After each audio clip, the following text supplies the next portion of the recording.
Алпыс төрт. 65, 64, 32.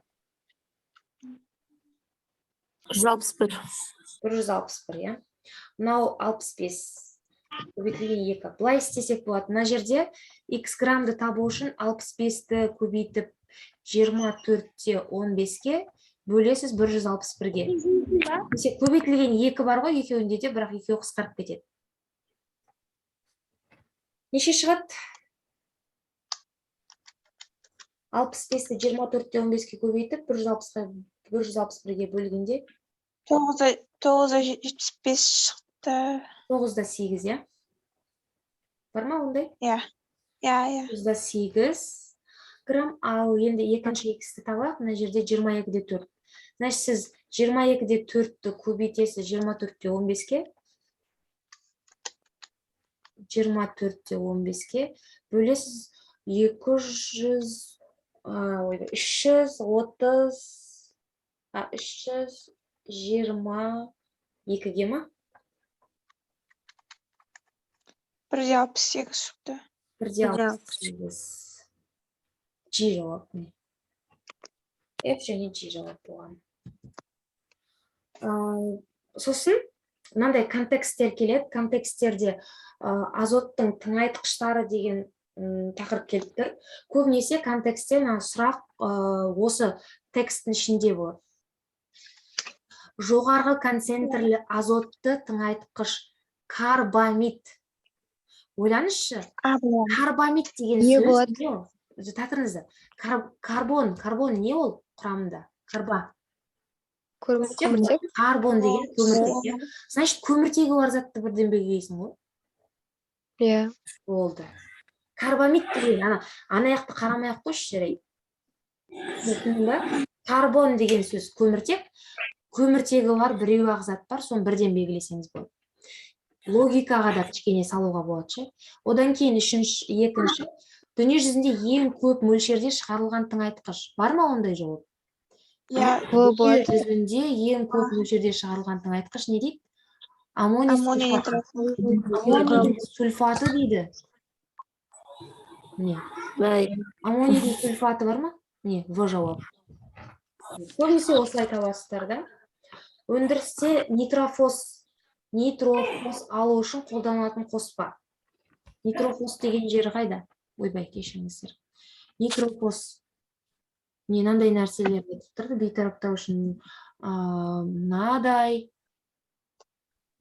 нитрофос құрамында азот, фосфор, калий бар күрделі тыңайтқыш. Калий хлоридінің дейді, аммоний нитратының дейді, аммоний гидрофосфатының заттары керек болып тұр ше. Сонда сен үшеуінің формуласын білсең бітті ғой. Аммоний гидрофосфаты деген, мынау натрий нитраты деген әңгіме айтылған жоқ ол жерде. Аммоний гидро деген, мына жерде сутек екеу болса дигидро болады. Біреу болса, міне, аммонийдің гидрофосфаты мынау. Одан кейін аммонийдің несі деген? Нитраты деген. Міне, мынау. Одан кейін калийдің несі деген? Хлориді деген. Калийдің хлориді деген, бірақ ол жерде жалғыз хлорид емес, ешқайсында хлорид жоқ, сондықтан калийдің сульфаты, яғни калийдің тұзы, любой тұзын алуға болады. Калийдің хлорид немесе сульфатының деген, иә? Көрдіңіз ба? Жауап осын жерде тұр ма екен? Сонда С жауабын белгілейсіз. Иә, болды. Мына жердегі аммоний гидрофосфат, аммоний нитрат, аммоний хлорид деген формулаларын жазалсаңыздар, болды міне. Бірден жауапқа шығасыз. Былайынша қиын сияқты көрінеді, иә? Формулаларын жаттау қиын екен. Жоқ, жатта деп атқан жоқ қой, мына жерде жазылып тұр ғой. Гидрофосфат деген ашы бар, по төрті ғой. Мына жерде сутек біреу болса, гидро болады. Екеу болса, дигидро болады. Болды. Нитратты білесің, аммонийді білесің. NH4 нитрат мынау. Калий сульфатты білесің. Болды. Солай қарасаңыз болады. Анандай қышқыл қалдықтарын жатқа білсең, нитрат, фосфат, сульфат дегендер болды, проблема жоқ. Фосфор қышқылын аммиакпен әрекеттесу арқылы фосфор қышқыл деген H3PO4. Аммиакпен әрекеттесе NH3. Не шығады дейді? Аммоний дигидрофосфат шығады дейді. Айтып тұр, дигидрофосфат, яғни NH4, бірақ H2PO4 дейді. Дигидра деп, неге мынаны дигидра? Өйткені сутек саны 2 екенін білуге болады одан. Ди деген сөз сол. Гидра деген сутектің саны деген сөз. Осы шығу керек. Бұл ма? Осы сразу шығады шығар. NH4, сутек екеу, PO4. Мынауның үшеу. Тең болып тұр уже. Қараңызшы. Үшеу, алтау. Сутек бар ғой. Мына жерде 4 сутек, мына жақта 2 сутек, 6 сутек бар. PO4. Барлығы тең.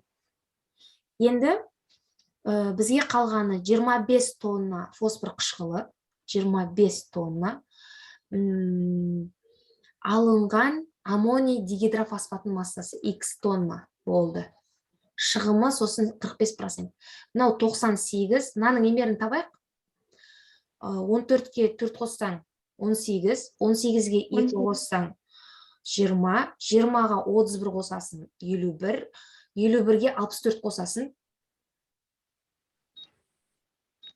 Қанша болады? 115. 115. Онда бейтіңіздер 115-ті 25-ке көбейт 98-ге бөлесіз.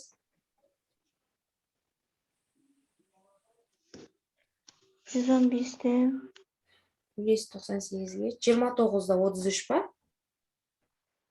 25-ке көбейтіп, оны 98-ге бөлеміз.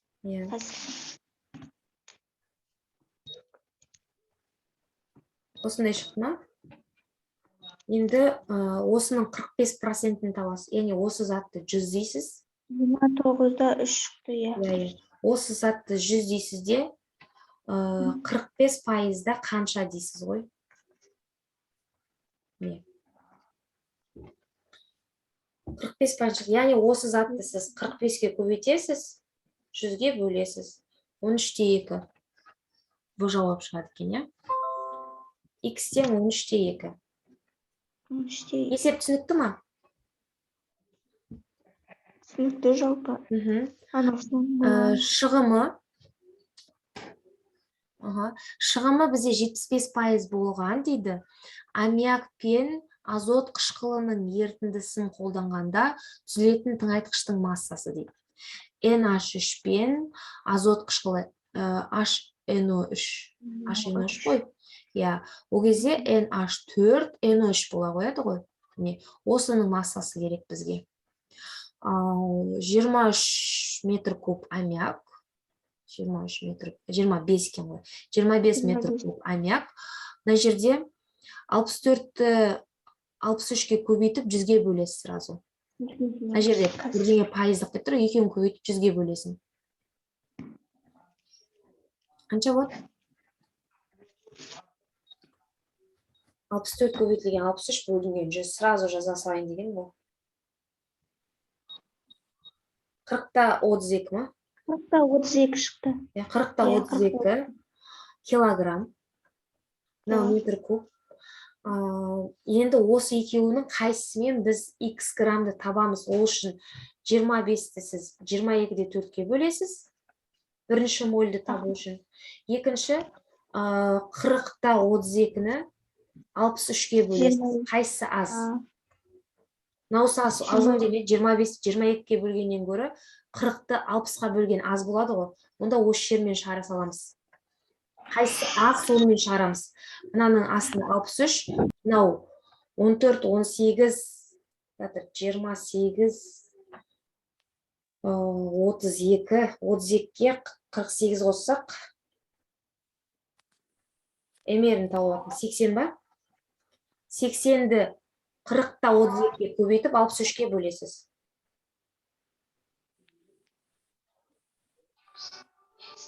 40-та 32 қазір 51-де 2 шығады екен. 51-де 2 бізде жауап бар, бірақ есеп осы жерден аяқталды ма?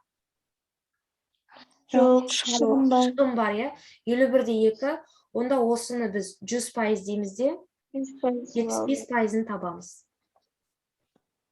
Елу бірде 2-ні көбейтесің 75-ке, 38-де 4 шығады екен. В жауабы. Есеп түсінікті ма? Бұл последний есеп. Апай, скринде болсам бола ма? Конечно. Алдап. Все, бүгін бітірдік екі. Контекстпен жақсылап жұмыс жасау керек екен. Я. Әзірге есеп шығарып жатыр. Жоқ, контекст деген негізі бұл шанс деп ойлаймын оқушылар үшін. Екі есебі болғанмен, мына жақтағы 3 сұрақты біз мұна сөйлемнен ақ таба салдық. Мәтінді дұрыстап оқу керек. Все, болды. Сау болыңыздар. Түсінікті болды ма барлықтарыңызға? Иә. Рахмет көп-көп. Түсінікті. Рахмет, апай. Жақсы онда, сау болыңыздар. Сау болыңыз. Қайырлы түн. Сау болыңыз. Бұйырса тағы да осылай тест талдайтын боламыз алда. Мгм. Айтып отырамыз кураторлар арқылы. Жақсы.